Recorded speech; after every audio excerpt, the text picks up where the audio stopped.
on to section 4.3, which is about properties of logarithms. So now we kind of know what logs are, and to kind of follow up and continue, I mean, just like other things, many other things in math, square roots, for example, but a lot of things in math have properties about them, like, so really quick, don't write this down or anything, because it's not officially a part of the notes unless you want it to be, but, like, I'll just kind of write it down here. If you had the square root of 5 times the square root of 3, you can actually go ahead and say that that's equal to the square root of 15. So that's just an example of a property of square roots. It's not so much the definition of a square root, it's just like something that comes along with it, that's kind of true. It's a property, it's a characteristic. It's just something that ends up being true to go along with everything else. So, logs also have properties.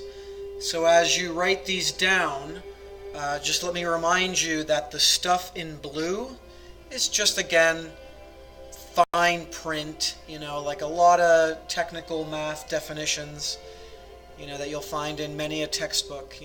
There's always a little bit of fine print that comes along with it, like, hey, so this b that we're using in the definition, it can't just be anything, and, again, just kind of technicalities or specifications. But you really just want to maybe focus on the red part, more than the blue. The blue is, again, just sort of like the fine print. So there are 3 major properties of logarithms, and the first one is called the product rule. And it just happens to be true that if you have the log of a product, you could rewrite it like this: 2 separate logs added together.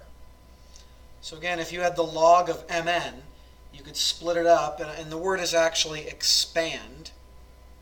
You could expand it into the log of m plus the log of n, and of course the base would be b for both of these, okay?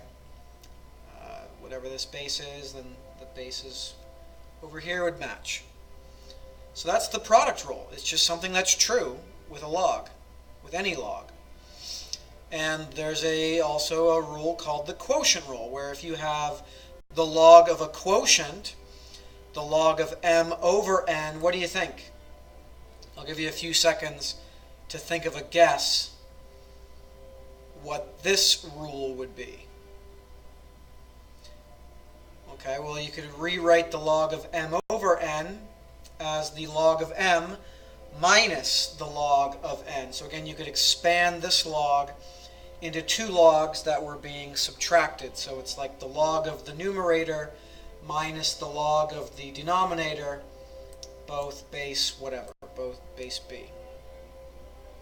And those are the first 2 logs. And moving on to the third and final major property, it's called the power rule. Once again, the blue is just really fine print, specifications, technicalities. And this one is definitely going to prove very useful very soon. Not today, but later, but soon. It turns out that if you have the log of something that has a power, you can just bring that power down in front, like this. So it's kind of weird, but it's true. You can just kind of move that power down in front of the log, okay? And as you finish writing this down, I want to make one specification which is as follows, okay? The property is not this, all right? It's not the entire log that has the power. it's just the m. It's just the log of whatever, like whatever you're taking the log of, that has to have like a power. So I'm going to undo that because, you know, it's really more like this. You know, the only thing that has the power is that m, that whatever, not the entire log. Okay? And again, the power rule basically says you can bring that power down in front. All right, now let's apply those properties, just really cut and dry, straightforward examples. And so here we go, using the product rule. How nice of them to help us like that. And like I said, the key word is expand. And so just kind of invoking that very product rule, the log of a product, okay, can be written like that. The log of 7 base 4 plus the log of 5 base 4. And that's just a very straightforward application of that product rule, okay? Like expanding that one log into two logs added together. Now eventually the directions are going to become a little more comprehensive, a little more vague, and I guess like eventually at the end of the day, the directions aren't going to say using the product rule expand. It's just going to say expand. It might even say something like expand completely.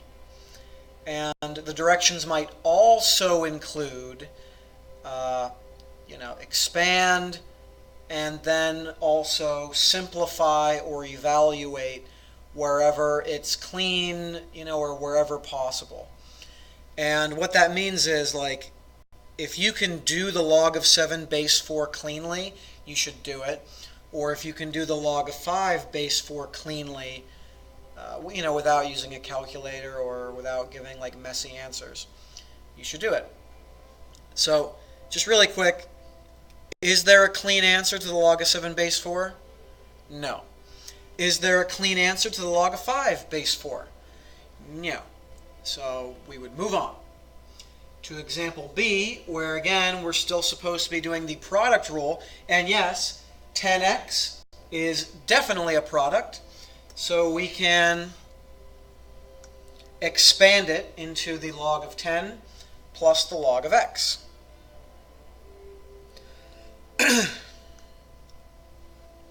And if we were just following these directions verbatim using the product rule, well, we did use the product rule and we expanded, and so we can technically say that we are done. We follow the directions verbatim, but again, like I just got done saying a minute ago, eventually the directions are going to include the whole evaluate or simplify where possible. And guess what? The log of 10, because the base here is what? What's the base here? It's going to be 10. So since the base is 10, we can pretty much say the log of 10 is what? What is the log of 10? We can evaluate that. And the log of 10 is 1. And of course, we can't really do anything with the log of x. And so if you wanted to stop here, I really couldn't punish you or blame you based on the directions. But eventually, you're going to be pretty much going to here for like a final answer. Using the quotient rule. And again, the directions are expand. And so invoking the quotient rule, remember this is a quotient, so we can expand it into the log of the 19, the numerator, minus the log of x, the denominator, base 7 both times, of course. All the bases have to match. And can you do the log of 19 base 7 cleanly? No way. Like 7 to what power is 19? That's not clean at all.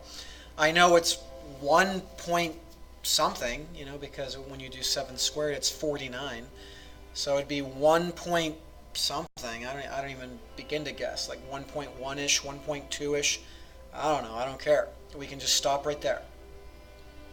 even if the directions were being a little more demanding, you know, a little more needy. If the directions were like, I would still stop with this final answer. How about example B? Well, it's the same thing. That's a quotient, e to the third divided by 7. And so we can expand it using the quotient rule like that. Natural log of the numerator minus natural log of the denominator. And again, you know, we've followed all the requirements of the directions, but eventually it's going to be like, hey, evaluate where possible. And since the base of a natural log is what? E, we can do the natural log of e cubed, and that's just 3. Natural log of 7 is a nasty decimal answer, so I'm just going to leave it as the natural log of 7. And that is going to eventually be, at the end of the day, the final answer that you're going to need on a test or whatnot. Using the power rule, expand each logarithmic expression. Well, here we go. There's the power, and so the power rule says we can just bring that 4 down in front and be done. Example B, okay, if we were going to use the power rule, how would we do that? Well, I think hopefully you're kind of getting the hint lately that whenever you see a square root, you should see the exponent that's kind of going on behind the scenes. A square root is equivalent to a power of what? 1/2. So that's just a quick rewrite. I haven't applied the power rule yet. I just sort of rewrote the square root of x, and so that now it actually has a power, because the power rule says bring the power down. And so there's my final answer. So again, you gotta stay on your toes about that. Okay, you got to keep that at like the back of your mind, or even the front of your mind, that a square root is actually a power, and any root is a power. You know, another example would be like a third root or a cube root. A third root is the same as raising it to the 1/3 power. So you gotta be heads up with that, like these days. Example C. It's a good thing that 4x has parentheses, because, you know, we're taking the log of something that is being raised to a power, and so that does fit the power rule, and we can bring that 5 down. Okay? Without the parentheses, it would be a little bit of a different story. But why is there another box? Well, I mean, the directions, again, going back to like, the directions only are asking for this, so I'm just going to only do bare minimum what they're asking. But gang, eventually, the directions are going to say, like, just expand, or expand period, or expand completely. And the thing is, that 4x is a what? Like, what else can we do with the log of 4x? Well, we can expand it, because that's a product, you know, and we can apply the product rule. So stopping here, I can't really blame you based on what the directions say verbatim, but eventually your final answer would look more like this after applying the product rule also. So the log of 4 plus the log of x. And so that would be like fully expanded. You know, and if you wanted to now distribute the 5, I wouldn't really have an issue with that, whether you did or not. Well, here we go. I mean, I know this is slang here, but expand until you can expand no more. The more technical directions would be, you know, expand, period, or expand completely, and it would also say simplify or evaluate where possible. And so here we go. What do you think we would do first? It looks like there's a lot of stuff going on. Many much properties. I see a power of 2, but does it fit to bring that power of 2 down right now? I don't think that quite fits the power rule. How about this whole thing is a product? So the first thing, and guess what? It totally matters what we do first. So here, we would definitely do the product rule first. And we would need to do it first in that order, in the correct order. And now we would go, okay, now this right here, this log over here, that fits the product rule. And you know what? Over here, there's also a power going on over here of 1/2. So I guess at this point, it looks like I've brought the 2 down. And I guess I'm just kind of writing out all my work, writing out all my baby steps. So I guess I'm going to need an extra step, another line here to actually bring the 1/2 down. And so there's example A. Example B is kind of similar in that what you need to do first is see this as an overall quotient and apply the quotient rule first. All right? So the log base 6 of the cube root of x minus the log base 6 of 36y to the 4th. All right, now, in this log over here, I hope it's hitting you like a punch in the face that there is a power here. The third root is the same as a 1/3 power. So I'm going to end up bringing that down, by the time this is all done, by the time the smoke is cleared. But anyway, let's look at this for a second. What's going on over here? Can we bring this 4 down in my next step? Okay? So let me ask you something. What is being raised to the 4th power? Is it the entire 36y, or is it just the y? And the answer is just the y. So guess what? I can't bring that 4 down just yet, because it's really just the y that's being raised to the 4th power. And what I guess what I'm saying is you would need to kind of isolate and only have like the log of y to the 4th all by itself, basically, before you could bring that power of 4 down. So guess what? I'm going to look at this as a product. And I'm going to apply the product rule next. And let me just make sure this is all within the screen here. That's better. And, are the brackets necessary? Yes. But they could be parentheses. They don't have to be brackets per se. If you like parentheses better, I'm not even really sure why I necessarily did brackets. Whatever. Not like it's wrong or anything. But parentheses could have also done the trick. We basically do need grouping symbols because, listen, we're minusing this entire log of 36y to the 4th. We're subtracting this whole thing.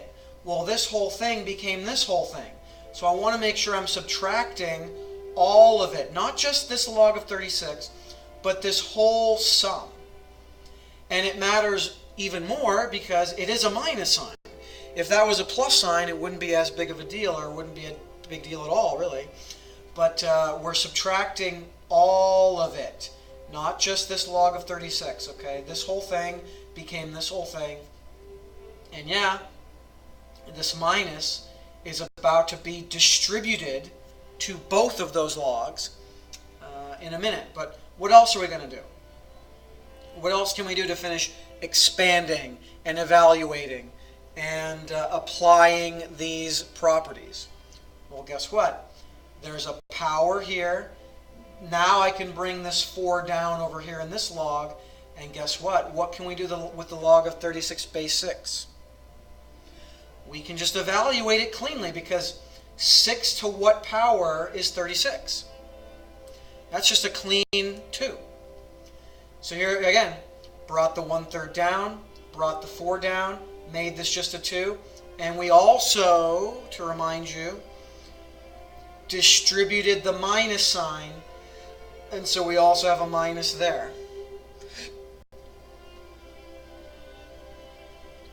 And let's move on.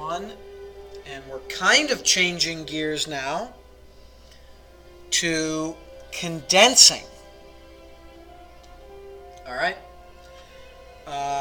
Now, all we're really doing is we're doing the expanding in reverse. So we're like applying these properties in reverse. Instead of expanding one log into many logs or whatever, we're going to condense or smush many logs back into one log using the same properties, just kind of doing them in reverse, like backwards. So in example A here, the log of 2 plus the log of 32, both base 4. So it's 2 logs being added together. We can smush them back together or condense them back together via the product rule. So yeah, this is just, it's going to be the log of the product of 2 and 32. So now that's one log of a product. And last time I checked, you could even say 2 times 32 is 64. And why is there another box? Why do you think? Well, because this is a nice clean answer of 4 to what power is 64? Remember, logs are exponents. So 4 to what exponent gets 64? 3. Example B. That is a log of something minus the log of something. So a log of something, that's the quotient rule, right? And we can smush that into one log as long as we make it the log of the quotient of 4x minus 3 and x. And just one quick reminder, the log of 4x minus 3, there's nothing I can do there. It's not like, I don't even know what to say. There's a property for when it's the log of a product. There's a property for when it's a log of a quotient. There's not a property for like the log of a difference. So it's not like I can expand this into 2 logs. No. And if it was the log of 4x plus 3, there is no sum property. There is no sum rule. So there's really, I know it seems like there might be, but there's not. There's nothing you can do property-wise for this, But if it was like the log of something minus an entire new log of something else, like we have in all of this, that is a property.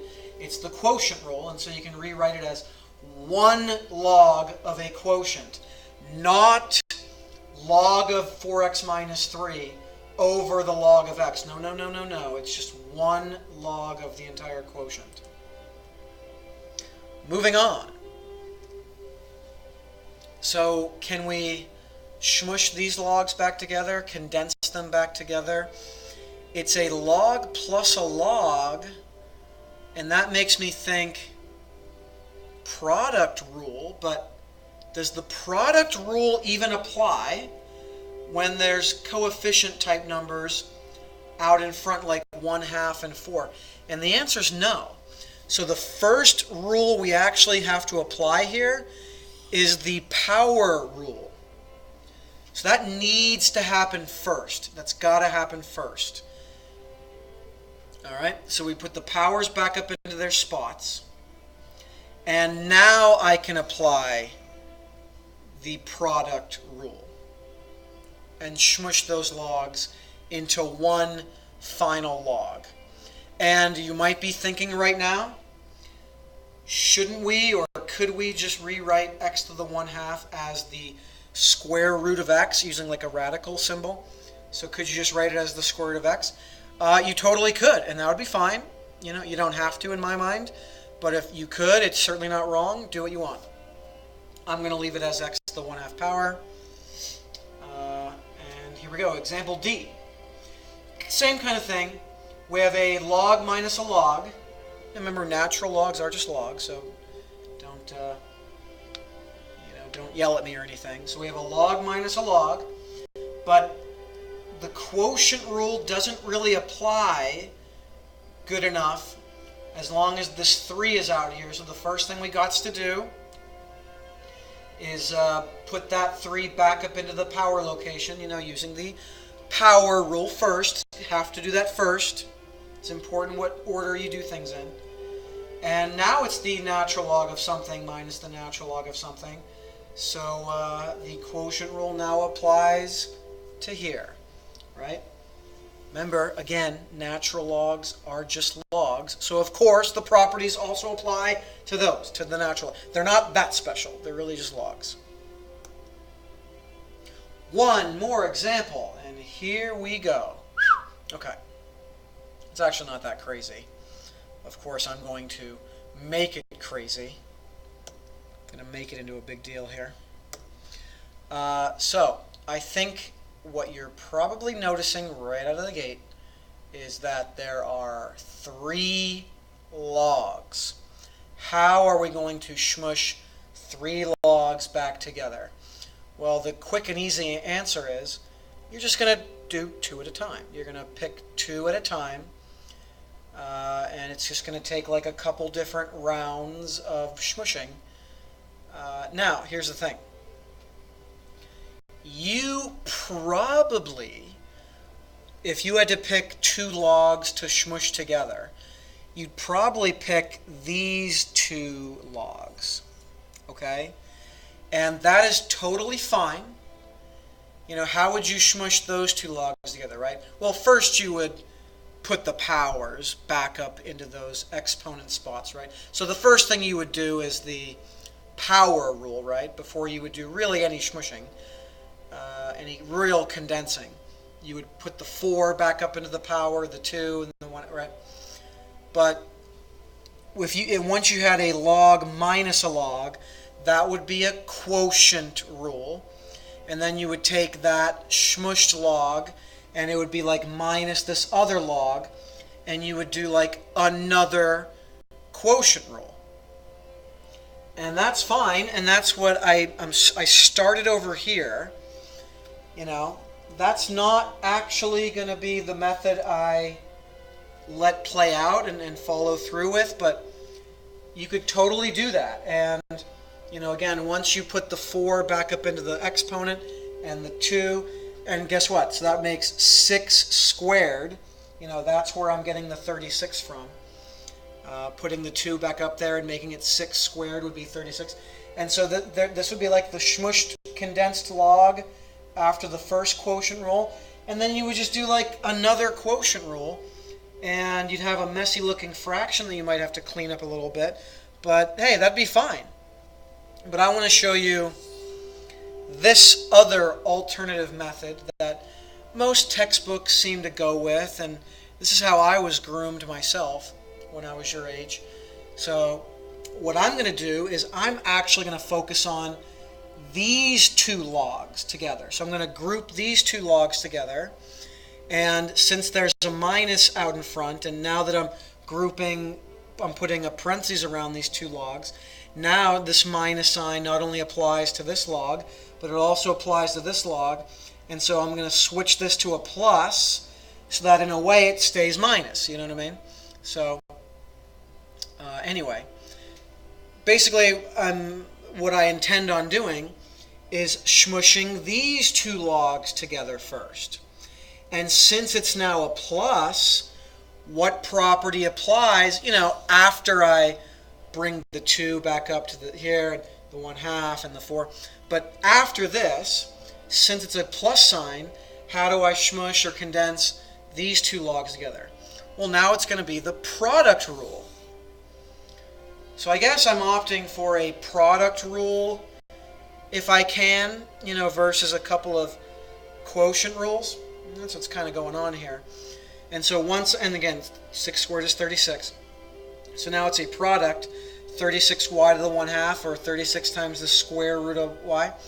And now I'm going to do a quotient rule to smush these 2 logs together. And that is going to be the final answer.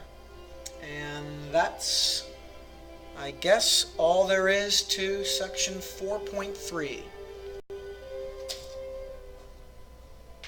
Properties of logs.